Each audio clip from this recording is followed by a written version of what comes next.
Salut les amis, j'espère que vous allez bien. Aujourd'hui, je vais vous parler d'un film qui me tient vraiment à cœur. Je vous parle du film Les Griffes de la Nuit. Alors, il me tient à cœur tout simplement parce que c'est le premier film d'horreur que j'ai eu l'occasion d'affronter seul. Donc, voilà, moi j'avais 12 ans et à mon époque, affronter un film d'horreur à 12 ans, c'était pas si mal que ça. Même si je sais qu'actuellement, ça se fait un peu plus tôt. Le film, lui, est sorti en 1984. Il a été réalisé par l'excellentissime Wes Craven. Voilà, un auteur prolifique, réalisateur prolifique, auteur et réalisateur prolifique de films d'horreur qui ressemble plus quand même à un professeur de littérature anglaise qu'à un réalisateur de films d'horreur. Néanmoins, le film est excellent. Je vous le conseille pour ceux qui ne l'ont jamais vu, et il a traumatisé toute une génération de personnes. Voilà. Alors, vous connaissez le principe de l'émission. Le but, c'est de faire ressortir certains principes, soit psychologiques, philosophiques ou symboliques d'un film, en ressortir donc des messages cachés qui peuvent être utilisés pour votre développement personnel dans votre vie quotidienne. Voilà. Je commence directement par l'analyse du titre.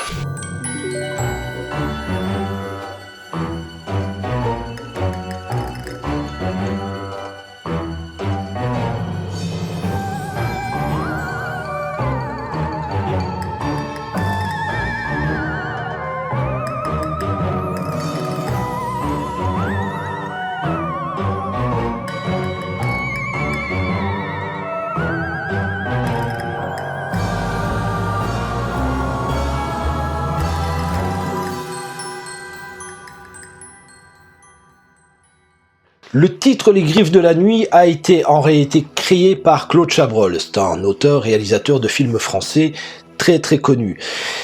Alors, pour lui, ça retranscrivait bien l'esprit du film.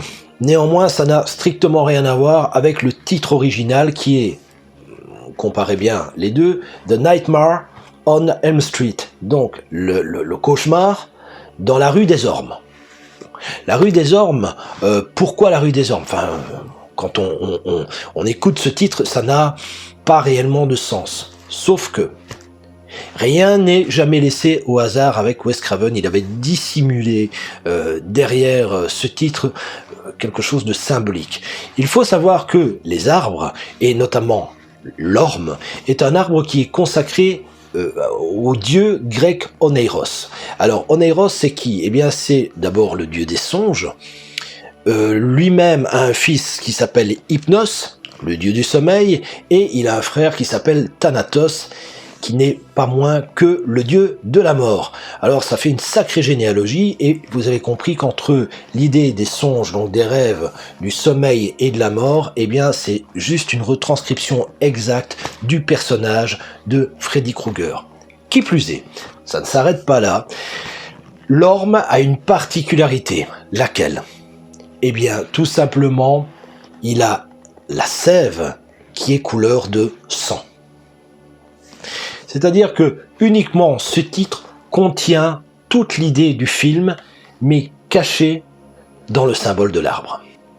Alors le film commence dans un très long tunnel noir, humide, sordide, avec une jeune fille vêtue de blanc, blonde, pieds nus, et qui court dans de l'eau, un peu comme si elle était presque dans des égouts.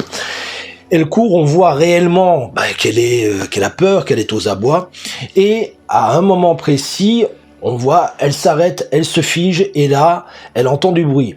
Elle se retourne et elle voit un mouton passer. Derrière elle, déjà, on se rend compte que ça n'a rien de logique, mais ça ne s'arrête pas là.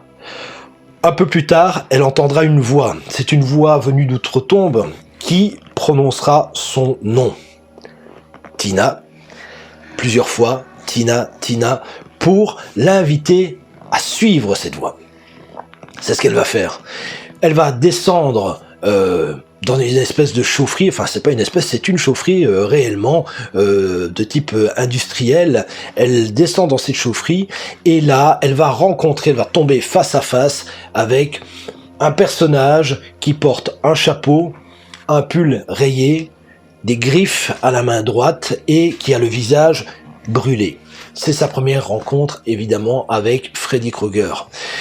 Même si, jusque-là, on ne connaît pas encore son nom. Alors, que veut dire cette scène? Tout simplement, d'abord, que le film est construit comme un rêve, vous l'aurez compris. Entre le mouton qui passe, le tunnel, etc., on joue vraiment avec les codes du rêve, et notamment ici, du cauchemar. Juste petit rappel, pour ceux qui ne le savent pas, eh bien, le mouton représente celui que l'on va sacrifier. Il est blanc, exactement comme la robe blanche de Tina, ce qui montre que Tina sera certainement sacrifiée. Sacrifiée par qui?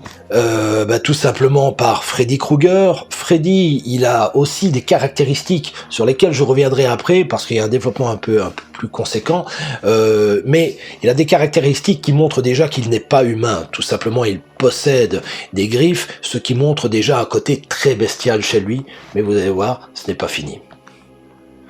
Après ce terrible cauchemar, eh bien Tina va discuter de cela avec sa meilleure amie qui s'appelle Nancy. Alors, Nancy est accompagnée elle-même de son petit copain, qui n'est autre que Johnny Depp, qui sera cette future star de cinéma, et qui fait sa première apparition à l'écran. Tina raconte son cauchemar à Nancy, et là elles se rendent compte toutes les deux qu'en réalité elles ont rêvé du même personnage.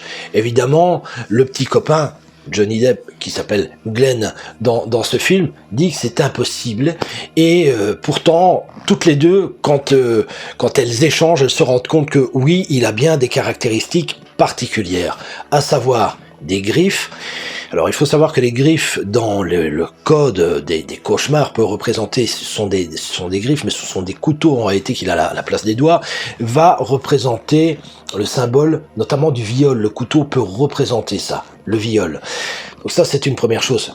Évidemment aussi la violence, le meurtre, mais le viol. Il faut savoir, plus tard on le saura, que Freddy Krueger est en réalité un violeur d'enfants. Autre caractéristique, il a le visage qui est brûlé, ce qui le rend défiguré, il n'a plus figure humaine. Et donc là aussi il y a un concept très fort, c'est le monde de l'indéfini, là où il n'y a plus d'identité. Donc c'est un personnage en réalité sans identité, on ne sait pas réellement qui c'est. Autre caractéristique, il possède un chapeau. Alors il faut savoir que le chapeau, c'est derrière son chapeau, même s'il se trouve en dessous, mais sous son chapeau en tout cas, le chapeau peut être le symbole des exactions que l'on peut commettre en toute impunité, mais c'est aussi un symbole très fort de grand pouvoir. Encore une autre caractéristique, eh bien c'est tout simplement le fait qu'il ait un pull rayé, avec des couleurs rouges et vertes. Alors ça a été voulu par Wes Craven tout simplement parce que il avait entendu lors d'un reportage que le vert et le rouge étaient deux couleurs qui agressaient terriblement la rétine humaine. Il a donc rendu son personnage extrêmement agressif. Et donc Freddy apparaît à ces deux jeunes filles et évidemment elles en sont étonnées et Glenn n'y croit absolument pas. Lors de cette même soirée, alors qu'ils étaient en train de discuter, ils entendent un bruit et, je passe un peu les détails, mais globalement, c'est le petit copain de Tina qui va les rejoindre. Évidemment, là, on a deux couples qui sont formés, à savoir d'un côté Nancy et Glenn, et de l'autre côté Tina et son copain, dont le nom m'échappe, mais en tout cas, ils vont représenter quelque chose de fort. C'est-à-dire la pureté d'un côté et la débauche de l'autre côté. À savoir que Tina aura un rapport sexuel avec son petit copain lors de cette nuit, alors que les deux autres s'aiment d'un amour romantique et platonique. Donc on ne se touche pas. Dans les codes du cinéma, celui qui se laisse aller à ses bas instincts, c'est-à-dire la sexualité, eh bien tout simplement périra. C'est exactement ce qui va se passer dans cette scène où clairement, eh bien Tina sera tuée devant les yeux impuissants de son petit copain. Pour le coup, c'est lui qu'on va charger évidemment du meurtre et donc on va le poursuivre et il va être enfermé en prison et plus tard tué par Freddy. Évidemment, notre Nancy, elle est plutôt chamboulée là-dedans parce que, ben voilà, c'est sa meilleure amie qui s'est fait tuer et puis Nancy ne peut être que chamboulée. C'est une fille qui est émotive, même si c'est une fille forte, on le découvrira, mais c'est plutôt une fille qui est émotive, qui est sensible et qui est pure. Évidemment, face à Freddy, elle va représenter ce fameux combat du bien contre le mal. Ça, vous allez vous en rendre compte. Malgré le fait qu'elle soit complètement chamboulée, Nancy décide de reprendre le chemin de l'école. Elle est en classe, elle écoute un de ses amis déclamer un texte, un poème, très exactement, et là, le temps se fige. Elle entend aussi une voix qui vient d'outre-tombe l'appeler. Et là, elle se retourne et elle voit Tina. Tina qui s'est faite massacrer et qui est dans un sac mortuaire, qui l'appelle et ensuite elle constate que le sac est traîné par une force invisible. Évidemment, elle se lève de la salle de classe et elle s'empresse de poursuivre le sac à travers le couloir.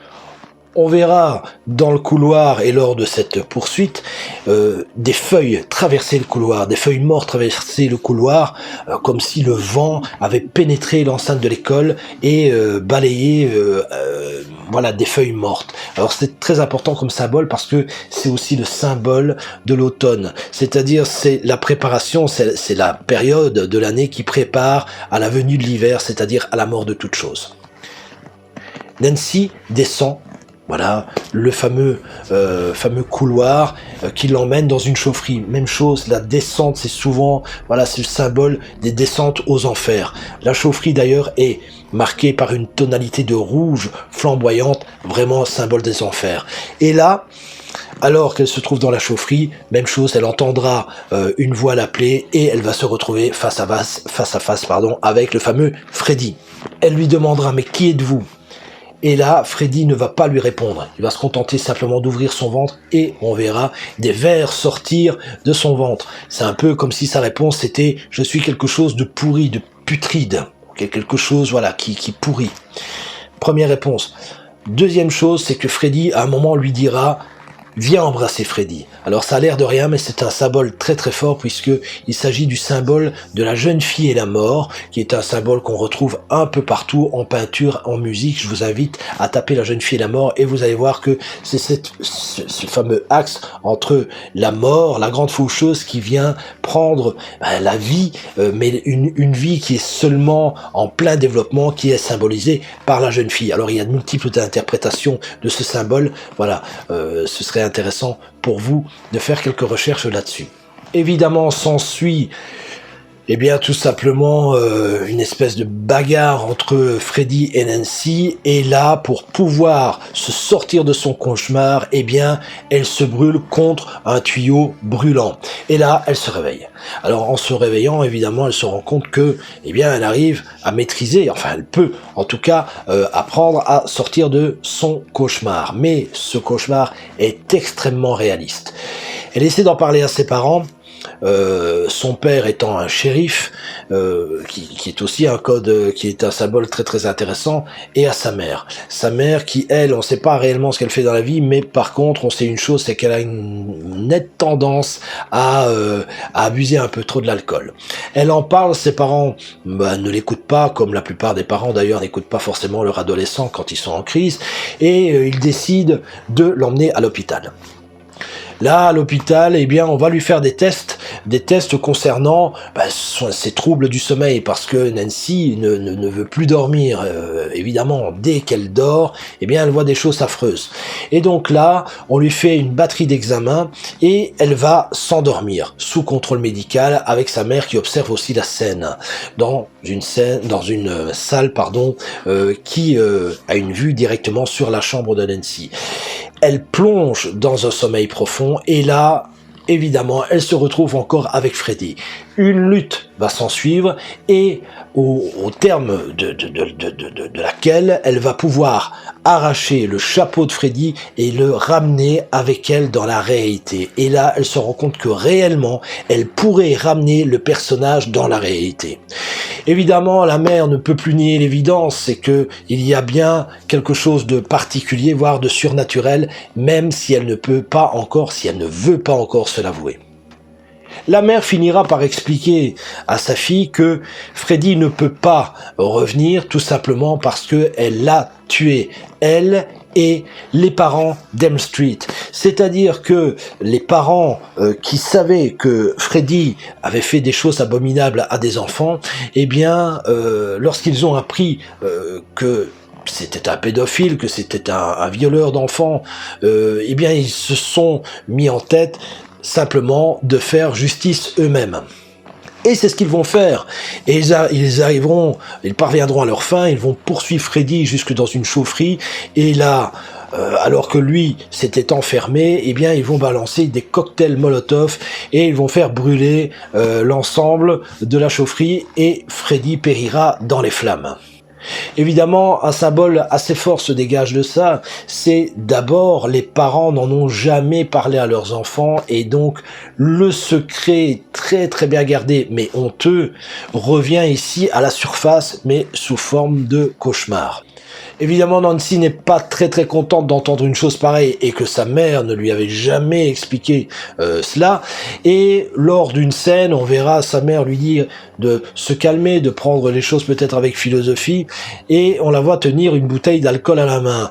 Elle dit à sa fille qu'elle doit apprendre à se détendre. Là-dessus, Nancy, excédée, prend la bouteille et la casse. Et là encore, il y a quelque chose de très très fort. Elle dit à sa mère qu'elle ne veut pas dormir. Alors ça a l'air de rien, mais vous allez voir, pour ceux qui regarderont la vidéo jusqu'au bout, eh bien ce message, c'est un message très fort que Wes Craven veut faire passer dans son film, c'est-à-dire le fait de ne pas vouloir dormir. Voilà, vous allez comprendre directement. Le lendemain, on voit Nancy qui est avec son copain Glenn sur un pont. Alors vous savez, le pont, je l'ai déjà expliqué d'ailleurs dans le film Harry Potter, eh bien, avec donc les vidéos qui traitent du film Harry Potter, le pont symbolise le passage. Et là, au milieu de ce passage, Glenn va donner une information extrêmement importante à Nancy.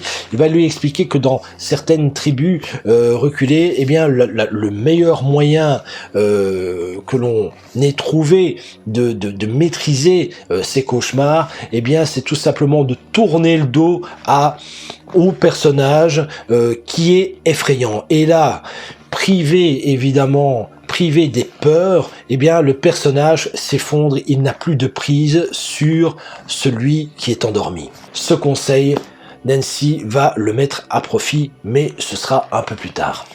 Un peu plus tard, lorsque la nuit est venue, eh bien Nancy va assister au meurtre de son ami Glenn. Évidemment, elle est impuissante, elle est bloquée à la maison.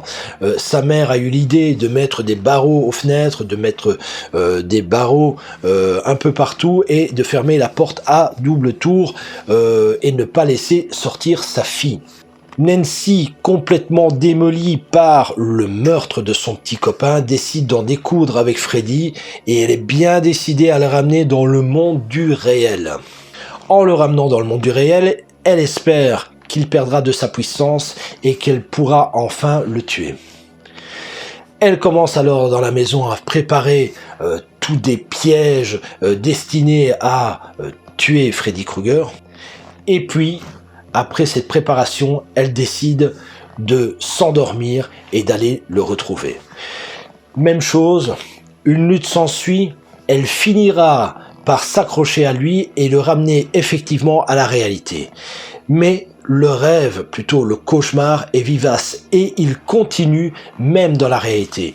On y voit Freddy se prendre des coups, les coups évidemment qui sont donnés par les pièges qui ont été tendus par Nancy, et à un moment, il y a ce fameux face-à-face entre Nancy et Freddy. Vraiment, c'est cet axe du mal entre finalement la Vierge et le dragon, entre le bien et le mal.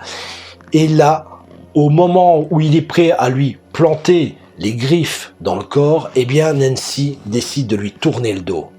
Elle lui dit qu'il n'existe pas, qu'il n'a pas de prise sur elle, et donc il est privé de son énergie, privé de la peur de Nancy, et même en essayant d'asséner le coup de grâce, eh bien tout simplement, il disparaît.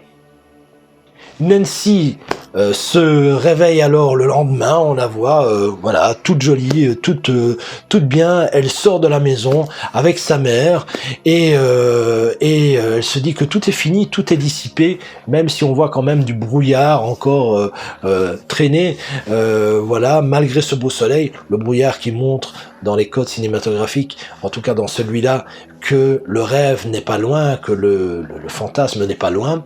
Et là, elle décide de rentrer dans la voiture décapotable de ses amis qui viennent la chercher. Voilà, Glenn est ressuscité, on ne sait pas très bien comment, mais il est ressuscité. Elle monte dans cette voiture, et là, la capote de la voiture se rabat, et on se rend compte que la capote est aux couleurs du pull rayé de Freddy. Les vitres se relèvent, et là ils sont bloqués, prisonniers de la voiture de Freddy, qui se met à rouler seul. Le film s'arrête en tuant en réalité la mère, qui elle reste sur le perron et voit sa fille Nancy partir dans cette décapotable. Ce qui est intéressant dans cette fin, et quel est finalement le fameux message que Wes Craven veut faire passer dans le film Freddy Krueger? Eh bien, tout simplement que garder de secret, ce n'est pas bon. Ce n'est pas bon tout simplement parce que ceux-ci ont une tendance, à revenir sous une forme ou sous une autre. Donc, le secret, c'est quelque chose qui pourrit et qui peut pourrir la vie du rêveur. Ça, c'est une première chose. Mais il va un peu plus loin. Le véritable message que voulait délivrer Wes Craven, c'est un message qu'on va retrouver dans les traditions asiatiques, notamment, et les traditions tibétaines, notamment le fait d'être éveillé. Alors, l'éveil, évidemment, c'est une notion spirituelle, être en éveil, avoir une connexion avec le monde du haut, rester connecté au message que le monde, que l'univers peut nous envoyer. Et donc, c'est cette idée d'être, de pouvoir observer les messages qui nous entourent et qui sont envoyés par l'univers, et ne faire qu'un avec celui-ci. Mais Wes Craven ne s'arrête pas là. Il veut dire aussi autre chose. Restez éveillé, ne dormez pas, ne fermez pas les yeux sur des choses qui sont monstrueuses. Il faut pouvoir les affronter. Et là encore, il y a quelque chose de très important que Wes Craven va mettre en avant. C'est tout simplement que les parents qui n'ont pas fait leur travail, c'est-à-dire réellement d'affronter leur acte, parce que tout ça a été tenu sous silence. Si les parents ne font pas leur travail, même en gardant le secret, ce seront les enfants qui en pâtiront. Et donc, ça me rappelle un peu, cette formule qui dit les parents boivent, les enfants trinquent. C'est exactement ce qui se passe. À un niveau psychologique, on peut parler ici de ce qu'on appelle le retour du refoulé, c'est-à-dire quelque chose qui est refoulé, revient, mais avec une extrême violence. C'est, on peut retrouver en psychologie des cas comme ça, où des choses extrêmement profondes qu'on a voulu occulter reviennent à un moment particulier, mais sous une forme qui est une forme socialement pas acceptable. Et donc ça peut donner évidemment lieu à des phénomènes de violence. Pour ceux qui veulent parfaire leur connaissance du monde de Freddy Krueger, je vous conseille simplement de prendre la collection Blu-ray des 7 films qui constituent cette saga, tout simplement parce que vous allez y trouver beaucoup de commentaires, beaucoup aussi vous aurez accès au making-of, etc. Donc il y a pas mal de choses qui sont super intéressantes à voir là-dedans. Pour ceux qui aiment lire, je vous conseille le livre de Jacques Desmanches qui s'appelle donc Les mauvais rêves de Wes Craven. Voilà, vous y verrez, on fait un peu le point sur la carrière de Wes Craven, et puis vous allez voir à quel point c'était un réalisateur et un auteur sulfureux. Autre livre aussi intéressant de John Woolley qui s'appelle tout simplement Wes Craven. Petit souci, c'est que jusqu'à présent, je n'ai vu que l'édition anglaise. Voilà, mais 2 très très bons livres pour parfaire votre culture de Freddy évidemment et de Wes Craven. Tous ces objets, ces livres, ces DVD, etc., vous pouvez les commander dès à présent sur Amazon en suivant le lien ci-dessous. Voilà, l'émission est finie. Je vous remercie et je vous dis à plus pour une prochaine vidéo. Bye.